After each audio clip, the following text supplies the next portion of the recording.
Hello everyone, welcome to my channel. कल वाले video में हम लोगों ने H2 का फॉर्मेशन देखा था। क्या देखा था कि H2 कैसे बनता है। ये H2 है जैसे, तो ये कोवेलेंट बॉन्ड कैसे बनाता है, ठीक है, शेयर करके। एक जो H रहता है वो इसका इलेक्ट्रॉन और दूसरा जो H रहता है वो दोनों का इलेक्ट्रॉन जो है वो शेयर करते, तो इसके पास 2 हो जाते हैं और इसके पास भी 2 हो जाते, तो ऐसे H2 बनता है। ये सारी चीज़ें क्लियर हो गई है। ये बहुत इंपॉर्टेंट होता है, कोवेलेंट बॉन्ड वाला जो चैप्टर है ये भी बहुत इंपॉर्टेंट है, ठीक है। अभी हम लोग नेक्स्ट देखते हैं। जैसे यहाँ पे भी दिया गया है अपन को कि जो H है इसके पास एक इलेक्ट्रॉन है और ये H है इसके पास भी एक इलेक्ट्रॉन है। अब ये दोनों H क्या करेंगे कि उनका एक एक इलेक्ट्रॉन दोनों बीच में रख लेंगे, मतलब शेयर करेंगे। तो ये वाला जो हाइड्रोजन है वो ये वाले दोनों इलेक्ट्रॉन्स के ऊपर भी उसका जो अट्रैक्शन है हो रहा है, और ये वाला जो हाइड्रोजन है उसके ऊपर भी ये दोनों इलेक्ट्रॉन्स का अट्रैक्शन हो रहा है। तो यहाँ से क्या मिला हमको H2। अब इसमें जब H2 बना तो उसके के शेल की कैपेसिटी कितनी होती है, 2 इलेक्ट्रॉन्स की।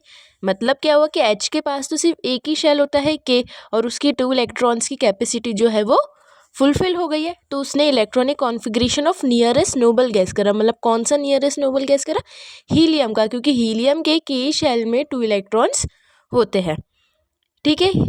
ये आप लोगों को समझ आ गया होगा, क्योंकि ये थोड़ा इजी है। अभी आगे बढ़ेंगे ना तो फिर बहुत टफ होते जाएगा। तो अभी इसके बाद देखते हैं कि एक Cl2 होता है, Cl2। अब आप लोगों ने, मैंने आपको अभी पढ़ाया था Cl मतलब क्लोरीन, ठीक है। अभी मैंने आप लोगों को क्लोरीन पढ़ाया था।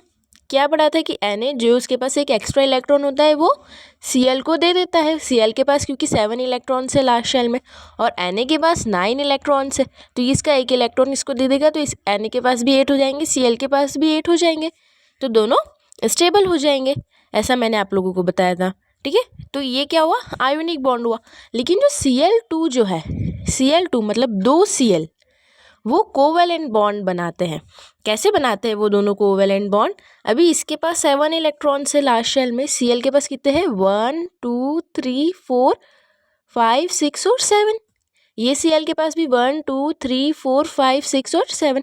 तो अब ये क्या करेंगे कि ये वाला जो 7th इलेक्ट्रॉन है इसको शेयर करते हैं, ठीक है। तो इसका 7th इलेक्ट्रॉन, ये वाले Cl का 7th इलेक्ट्रॉन और ये वाली Cl का 7 इलेक्ट्रॉन दोनों शेयर हो जाएंगे। तो 1 2 3 4 5 6 7 8 हो जाएंगे। इसके पास भी, ये भी शेयर करेगा, ठीक है। सॉरी, मैंने थोड़ा सा गलत बना दिया। ये वाला भी जो इलेक्ट्रॉन है वो शेयर करेगा। तो 1 2 3 4 5 6 7 8 ऐसे इलेक्ट्रॉन्स हो जाएंगे। तो Cl2 जो है वो कौन सा बॉन्ड बना रहा है, कोवेलेंट बॉन्ड बना रहा है। NaCl कौन सा बना रहा था, आयोनिक बॉन्ड, लेकिन Cl2 कौन सा बना रहा है, कोवेलेंट बॉन्ड। वैसे H2 कौन सा बॉन्ड बनाता है, कोवेलेंट बॉन्ड। तो कोवेलेंट बॉन्ड बहुत सारे जो एलिमेंट्स होते हैं वो कोवेलेंट बॉन्ड भी बनाते हैं। अब कोवेलेंट बॉन्ड कितने टाइप्स के होते हैं, तो कोवेलेंट बॉन्ड होते एक सिंगल होता है जो H2 ने बनाया, एक डबल होता है, ठीक है, और एक ट्रिपल भी होता है। कितने होते हैं, 3 टाइप्स के होते हैं। एक डबल होता है, सिंगल होता है और एक ट्रिपल होता है। अभी हम लोगों ने सिंगल जो है वो ये वाला है, क्योंकि हाइड्रोजन एक ही इलेक्ट्रॉन शेयर कर रहा है, ये वाला हाइड्रोजन भी एक ही इलेक्ट्रॉन शेयर कर रहा है, इसीलिए सिंगल है। तो इसको हम लोग सिंगल एलिमेंट को रिप्रेजेंट कैसे करते हैं, ये H है और इसके बीच में सिंगल बॉन्ड बन रहा है, मतलब एक ही डैश से उसको बताते हैं या एक्सप्लेन करते हैं। लेकिन जो ऑक्सीजन होता है वो डबल बॉन्ड शेयर करता है। अभी हम लोग ऑक्सीजन का देखते हैं। ये मिट नहीं रहा है, इरेज क्यों नहीं हो रहा है, ये क्या हो गया इसको, चलो छोड़ो। तो ये ऑक्सीजन देखा हम लोगों ने, इसके पास, ऑक्सीजन के पास लास्ट शेल में कितने इलेक्ट्रॉन्स होते हैं, 6 इलेक्ट्रॉन्स होते हैं। टोटल ऑक्सीजन के पास 8 इलेक्ट्रॉन्स होते हैं, 8 इलेक्ट्रॉन्स होते हैं, आप लोगों को पता होगा। तो के शेल में 2 इलेक्ट्रॉन्स चले गए, के शेल में कितने इलेक्ट्रॉन्स चले गए, 2 इलेक्ट्रॉन्स चले गए। के शेल में पूरे 2 इलेक्ट्रॉन्स की कैपेसिटी होती है, 2 हो गए। के बाद एल शेल आता है, एल शेल में 8 इलेक्ट्रॉन्स की कैपेसिटी होती है, लेकिन ऑक्सीजन के पास 6 है, तो 6 आ गया। अभी उसको स्टेबल होना है, क्योंकि सबको पसंद है स्टेबल होना। तो क्या होगा इसमें कि ये जो ऑक्सीजन है इसका 1 2 3 4 5 6 ये इलेक्ट्रॉन्स है। अभी सेकंड ऑक्सीजन इसका 1 2 3 4 5 6 ये इलेक्ट्रॉन्स है, ठीक है। जो एक्स से डोनेट किए हैं वो इलेक्ट्रॉन से। अब ऑक्सीजन क्या करेगा, उसका 2 इलेक्ट्रॉन बीच में रखेगा, ये वाला ऑक्सीजन भी उसका दोनों इलेक्ट्रॉन जो है वो बीच में रखेगा। ठीक है, तो 1 2 3 4 5 6 7 8, ये ऑक्सीजन के पास कितने इलेक्ट्रॉन्स हो गए, 8 इलेक्ट्रॉन्स हो गए। अब ये वाले ऑक्सीजन का भी देखेंगे, 1 2 3 4 5 6 7 8, इसके पास भी 8 इलेक्ट्रॉन्स हो गए। इसका क्या मतलब है कि दोनों ऑक्सीजन ने कितने कितने इलेक्ट्रॉन्स अपने पास रखे हैं, 2 इलेक्ट्रॉन शेयर किए हैं। हाँ, अभी आप लोगों को ये चीज़ें नहीं जल्दी से समझ आएगी। अब सबसे पहले अगर आप लोग ट्राई करोगे O2 का फॉर्मेशन, ठीक है, O2 जो है पहली चीज़ आप लोगों को ये याद रखनी है कि सिंगल ऑक्सीजन जो होता है, सिंगल ऑक्सीजन मतलब O, ये एटमॉस्फेयर में नहीं होता है। हमेशा ऑक्सीजन किसके फॉर्म में होता है, O2 के फॉर्म में होता है, क्योंकि सिंगल O जो होता है वो स्टेबल नहीं होता है, लेकिन O2 जो होता है वो स्टेबल होता है। अब ये चीज़ तो आपको समझ आ गई है। तो आप देखना इसमें कि अगर ये सबसे पहले सिंगल अगर इलेक्ट्रॉन शेयर करता तो इसके पास क्या ये फुलफिल होता, नहीं होता। इसलिए ये दोनों ने सोचा कि अभी 2 इलेक्ट्रॉन शेयर करते, तो 1 इलेक्ट्रॉन ये शेयर किया और 1 इलेक्ट्रॉन ये वाला, तो ये वाला फर्स्ट पेयर हो गया, ये वाला सेकेंड पेयर हो गया। तो इसका क्या मतलब हुआ कि इसके बीच में डबल बॉन्ड है। जैसे हाइड्रोजन था ना, तो हाइड्रोजन के बीच में सिंगल बॉन्ड था, ठीक है, क्योंकि एक ही इलेक्ट्रॉन शेयर हुआ है। कौन सा, सिर्फ एक इलेक्ट्रॉन शेयर हुआ है। लेकिन ऑक्सीजन के बीच में 2 पेयर शेयर हुए, कितने, 2 पेयर। ये 1 पेयर हुआ, लेकिन ये वाला 2 पेयर हुआ, तो इसलिए ऑक्सीजन डबल बॉन्ड, मतलब O2 जो है वो कौन से बॉन्ड से बनता है, डबल बॉन्ड से बनता है। ठीक है ना। वैसे अभी नाइट्रोजन का दिखते, तो नाइट्रोजन का कितना होता है, उसके पास, नाइट्रोजन के पास कितनी कैपेसिटी होती है, 7 इलेक्ट्रॉन्स होते हैं उसके पास। टोटल कितने होते हैं, 7 इलेक्ट्रॉन्स होते हैं। अभी हम लोग देखते हैं कि जो नाइट्रोजन है, ठीक है, इसके पास K शेल में 2 इलेक्ट्रॉन्स थे, आ गए। L शेल में कितने बचे, 5 बचे। ये है उसके 1 2 3 4 5 इलेक्ट्रॉन से। ठीक है, तो क्या होगा अब इसके पास, किसकी 3 इलेक्ट्रॉन शेयर करेगा, तो ही इसके जो लास्ट शेल में मतलब L शेल में 8 इलेक्ट्रॉन्स कंप्लीट होंगे। सबसे पहले एक करके देखा तो नहीं हुआ, तो अब नाइट्रोजन ने क्या सोचा कि वो उसके 3 इलेक्ट्रॉन शेयर करेगा। कितने करेगा, 1 पेयर, 2 पेयर और 3 पेयर, ऐसे 3 पेयर बनाएगा। तो इसमें क्या हो गया, ट्रिपल बॉन्ड हो गया। कौन सा बॉन्ड बना इसमें, ट्रिपल बॉन्ड, क्योंकि 3 इलेक्ट्रॉन शेयर करे। तो N2 जो है, कभी भी N जो है वो नाइट्रोजन सिंगल नहीं पाते, एटमॉस्फेयर में होता है हमेशा ये N2 के फॉर्म में होता है। ठीक है, सिंगल ये नहीं होता है। तो नाइट्रोजन में कौन सा बॉन्ड बना, triple bond between 2 nitrogen atoms, double bond between 2 oxygen atoms और single bond between 2 hydrogen atoms. अभी ये आपको समझ आ गया, आयोनिक बॉन्ड भी समझ आ गया, कोवेलेंट बॉन्ड भी समझ आ गया। अब एक और चीज़ मैं आपको ये बताना चाह रही हूँ, पहले थोड़ा सा मुझे इसको इरेज करना पड़ेगा। ठीक है, तो जो बहुत सारे जो एलिमेंट्स होते हैं ना अपने, वो कोवेलेंट बॉन्ड भी बनाते हैं। ठीक है, मतलब आयोनिक बॉन्ड तो बनाते हैं, लेकिन कोवेलेंट बॉन्ड भी बनाते हैं। सबसे पहले जैसे H2O, ठीक है, H2O क्या होता है, ये वाटर होता है। H2O में आयोनिक बॉन्ड नहीं बनेगा, H2O में कोवेलेंट बॉन्ड बनेगा। ठीक है, ऑक्सीजन के पास कितने इलेक्ट्रॉन्स है, 6 है, 1 2 3 4 5 और ये 6 इलेक्ट्रॉन्स हो गए। हाइड्रोजन के पास कितना इलेक्ट्रॉन है, 1 इलेक्ट्रॉन। ये वाले हाइड्रोजन के पास भी कितना इलेक्ट्रॉन हुआ, 1 इलेक्ट्रॉन। ठीक है, थोड़ा सा बड़ा हो गया, इसको मैं छोटा कर देती हूँ। एक इलेक्ट्रॉन हुआ, हाइड्रोजन के पास भी कितना हुआ, 1। ये वाले हाइड्रोजन के पास भी 1 और ऑक्सीजन के पास हो गया 6। तो अब क्या होगा इसमें से कि जो हाइड्रोजन और ऑक्सीजन है, ये तीनों मिलके एक कोवेलेंट बॉन्ड बनाएंगे। जैसे 1 2 3 4 5 6 7 8, ये 8 हो गए। ऑक्सीजन को कितने चाहिए कि L शेल में 8 इलेक्ट्रॉन्स चाहिए, इसके पास 8 इलेक्ट्रॉन्स हो गए। ऑक्सीजन के पास तो 8 इलेक्ट्रॉन्स हो गए, मतलब ऑक्सीजन स्टेबल है। हाइड्रोजन के पास, अभी ये वाला ऑक्सीजन उसका 1 इलेक्ट्रॉन इधर रखेगा और ये वाला हाइड्रोजन उसका 1 इलेक्ट्रॉन इधर रखेगा। तो हाइड्रोजन ये वाला इलेक्ट्रॉन ले लेगा, हाइड्रोजन के पास भी कितने हो गए, 1 2 हो गए। अब ऐसे ही ये वाला जो हाइड्रोजन है, इसके पास 1 इलेक्ट्रॉन रहेगा और एक ऑक्सीजन उसको शेयर करेगा, तो इसके पास भी कितने हो गए, 2 हो गए। तो यहाँ भी H2 बन गया, यहाँ भी H2 मतलब H2 नहीं बनेगा, यहाँ भी H के पास 2 इलेक्ट्रॉन्स कंप्लीट हो गए और यहाँ भी H के पास 2 इलेक्ट्रॉन्स जो है वो उसको भी मिल गए। ठीक है, ये कॉन्सेप्ट क्लियर हुआ आप लोगों को। अब इसमें से ऑक्सीजन क्या करेगा, oxygen stable, hydrogen stable, hydrogen stable. ठीक है, तो ऐसे बनता है अपना H2O। H2O मतलब क्या होता है? H2O मतलब वाटर जो है वो कौन सा बॉन्ड बनाता है? कोवैलेंट बॉन्ड बनाता है। अभी मैंने आपको सेकेंड चैप्टर में HCl पढ़ाया था। HCl क्या होता है? एक एसिड होता है। HCl पढ़ाया था मैंने आप लोगों को, एसिड होता है, ये भी कोवैलेंट बॉन्ड करता है। ठीक है, कोवैलेंट बॉन्ड बनाता है क्योंकि हाइड्रोजन के पास एक इलेक्ट्रॉन है, Cl के पास कितने हैं? 7 इलेक्ट्रॉन से। ठीक है, ये Cl का 7th इलेक्ट्रॉन। अब ये क्या करेगा? हाइड्रोजन ये वाला इलेक्ट्रॉन शेयर करेगा और Cl उसका ये वाला इलेक्ट्रॉन, हाइड्रोजन का ये वाला इलेक्ट्रॉन और Cl का ये वाला इलेक्ट्रॉन दोनों शेयर करेंगे, तो उनके बीच में कौन सा बॉन्ड बनेगा? कोवैलेंट बॉन्ड बनेगा क्योंकि शेयर कर रहे हैं। तो हाइड्रोजन का एक इलेक्ट्रॉन और Cl का एक इलेक्ट्रॉन, तो ये हाइड्रोजन के जो कि शेल में 2 इलेक्ट्रॉन है वो तो स्टेबल हो गए। अभी Cl का दिखते 1 2 3 4 5 6 और एक 7 और ये 8 किसका है? हाइड्रोजन का, तो इसका भी एक इलेक्ट्रॉन वो ले लेगा, तो Cl के पास भी 8 इलेक्ट्रॉन्स जो है वो कंप्लीट हो गए हैं। तो ऐसी HCl ने भी कौन सा बॉन्ड बनाया? कोवैलेंट बॉन्ड बनाया। अभी कोवैलेंट बॉन्ड और आयोनिक बॉन्ड के बीच का डिफरेंसेस भी आता है, ये भी बहुत इंपॉर्टेंट है, तो हम लोग डिफरेंसेस भी उसका पढ़ेंगे नेक्स्ट में।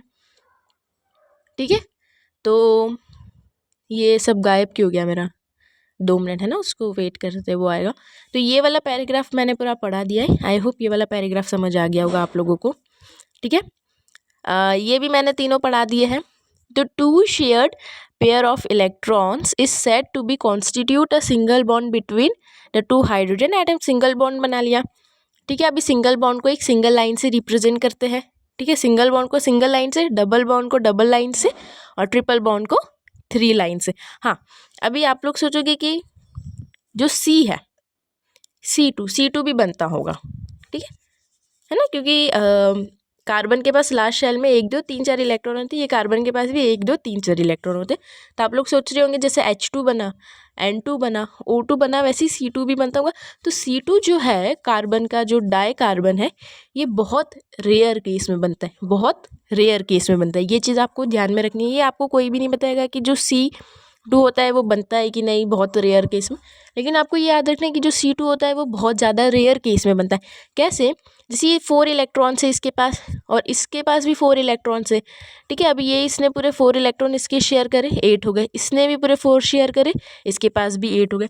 लेकिन 4 इलेक्ट्रॉन शेयर करना बहुत ईजी नहीं होता है, उसमें भी बहुत ज़्यादा एनर्जी लगती है।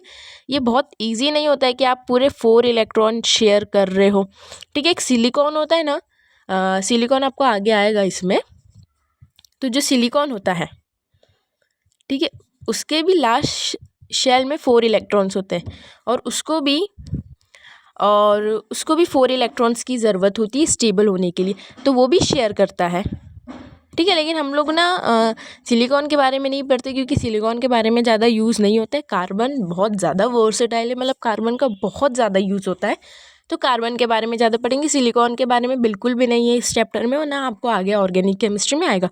कार्बन बहुत इंपॉर्टेंट है। तो मैं बता रही थी कि कार्बन का 4 बॉन्ड जो होता है वो बनता है कि नहीं। डबल, सिंगल देख लिया, डबल देख लिया, ट्रिपल देख लिया, लेकिन 4 बनता है क्योंकि उसके लिए बहुत ज़्यादा एनर्जी लगती है, सबसे पहली चीज़। ठीक है, और कोई भी एटम उसके सारे इलेक्ट्रॉन शेयर नहीं, उसकी इतनी कैपेसिटी नहीं होती कि वो उसके सारे इलेक्ट्रॉन जो है वो शेयर कर ले। बहुत रेयर केस में या बहुत ज़्यादा हम लोग जब उसको एनर्जी देते हैं या सोलर लाइट देते हैं तो C2 बनता है, नहीं तो C2 उसके पूरे 4 इलेक्ट्रॉन शेयर ऐसे नॉर्मल केस में नहीं करता है। और C2 कभी भी प्रेजेंट नहीं होता है एटमॉस्फेयर में। ठीक है, हाँ, CO2 प्रेजेंट मिलेगा आपको, O2 मिलेगा, N2 मिलेगा, हमने H2 पढ़ा, H2 मिलेगा, लेकिन C2 ऐसे नहीं मिलेगा। थोड़ी टेक्निकल प्रॉब्लम हो गई थी इसीलिए मैं बता नहीं पाई। तो अभी हम लोग CO2 का पढ़ते हैं। ठीक है, CO2 देख रहे थे। तो CO2 कौन सा बॉन्ड बनाता है? कोवैलेंट बॉन्ड बनाता है। इतना मोटा क्यों हो गया रे भाई? चलो कोई बात नहीं है ना, इसको हम रब कर देते हैं, फिर से लिखते हैं। ये छोटी मोटी प्रॉब्लम्स तो होती ही रहती है। ठीक है, अभी ब्लैक से लिखेंगे CO2 कौन सा बनेगा? कोवैलेंट बॉन्ड बनेगा। C के पास कितने हैं? 1 2 3 4 है, और ऑक्सीजन के पास कितने हैं? 1 2 3 4 5 6। ठीक है, इसको 1 2 3 4 5 6, इधर भी ऑक्सीजन के पास कितने? 6, 1 2 3 4 5 6। ठीक है, हो गया ये क्लियर? ये तो आपको पता ही होगा। तो अब ऑक्सीजन कितने उसके रखेगा, 2 इलेक्ट्रॉन्स उसके रखेगा, और कार्बन उसके चारों इलेक्ट्रॉन शेयर करेगा। ऑक्सीजन कितने करेगा, जैसे ऑक्सीजन ये है ना, तो इसके 2 इलेक्ट्रॉन ये शेयर करेगा, ठीक है, और ये वाला ऑक्सीजन भी इसके 2 इलेक्ट्रॉन शेयर करेगा, ठीक है, क्योंकि पूरे वो 6 नहीं कर सकता। तो इसका ये 1 इलेक्ट्रॉन, ये दूसरा इलेक्ट्रॉन, इसका भी एक ये इलेक्ट्रॉन और एक ये दूसरा। तो 1 2 3 4 5 6 7 8। कार्बन के पास कितने इलेक्ट्रॉन्स हो गए, 8 हो गए, क्योंकि ऑक्सीजन ने उसको 2 रखे, ऑक्सीजन ने इधर भी 2 रखे और कार्बन ने उसके 1 2 3 4 5 6 7 8। अब मैंने C2 में बताया था कि सारे इलेक्ट्रॉन्स वो शेयर नहीं करता है उसके 4, क्योंकि C2 में दोनों कार्बन सारे इलेक्ट्रॉन शेयर नहीं करेंगे, लेकिन यहाँ पे ऑक्सीजन है, यहाँ का केस थोड़ा सा अलग होगा, क्योंकि दोनों ही कार्बन पूरे सारे इलेक्ट्रॉन शेयर नहीं करते हैं, बहुत ज़्यादा एनर्जी लगती है और इतना पॉसिबल नहीं होता है। लेकिन O2 ने ऑक्सीजन ने 2 इलेक्ट्रॉन शेयर करे और यहाँ भी 2 करे, कार्बन के पास 8 इलेक्ट्रॉन हो गए, लग रहे हैं ना कार्बन के पास। अब देखो इसके पास कितने, 1 2 3 4 5 6 और इसके 7 8, ऑक्सीजन के पास भी 8 इलेक्ट्रॉन हो गए। ये वाले ऑक्सीजन का देखेंगे, 1 2 3 4 5 6 7 8, इसके पास भी 8 हो गए, कितने हो गए, इसके पास भी 8 हो गए। तो C भी O भी और ये वाला O भी दोनों क्या है, स्टेबल है।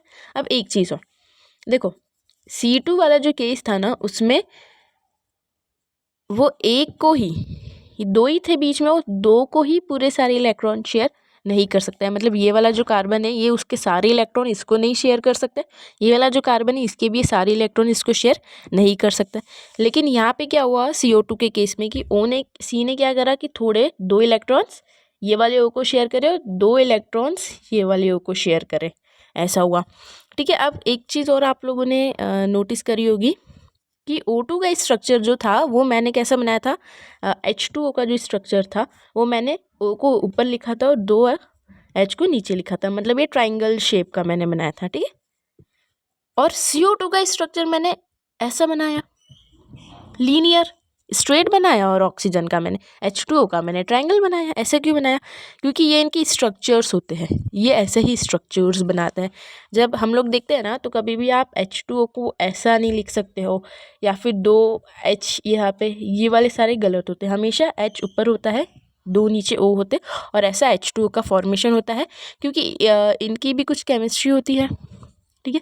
तो अभी स्ट्रक्चर्स के बारे में हम लोग नेक्स्ट लेक्चर्स में पढ़ेंगे, बट मैं आपको ऐसा बता दे रही हूँ कि O का जो स्ट्रक्चर होता है वो ऐसा बनता है, और H2O का स्ट्रक्चर ऐसा बनता है। अब देखो ये स्ट्रक्चर भी गलत है, क्योंकि यहाँ पे देखोगे और ये ऑक्सीजन है और ये ऑक्सीजन है, ये वाले ऑक्सीजन ने कितने इलेक्ट्रॉन शेयर करे, 2 करे। ये वाले कार्बन ने भी 2 इलेक्ट्रॉन शेयर करे इधर, ये वाले कार्बन ने यहाँ पे 2 करे, और ये वाले ऑक्सीजन ने इधर भी 2 करे। तो देख रहे हो ये एक पेयर बना, ये एक पेयर बना, ये एक पेयर बना, ये एक पेयर बना, मतलब क्या बना है ना, डबल बॉन्ड। समझ आ रहा है, इधर क्या बना, डबल बॉन्ड। तो हम लोग उसको ऐसे रिप्रेजेंट करेंगे, C मतलब यहाँ पे उसने 2 इलेक्ट्रॉन शेयर करे, ऑक्सीजन ने भी उसके 2 इलेक्ट्रॉन शेयर करे, इधर भी ऐसे ही करेंगे। तो CO2 में कौन सा बॉन्ड बनता है, डबल बॉन्ड बनता है। ये चीज़ क्लियर हो गई आपको, क्योंकि इसने एक इलेक्ट्रॉन इधर शेयर करा, एक इधर करा, कार्बन ने एक इसका ये, एक इसका ये, इधर भी एक, इधर भी एक, ठीक है।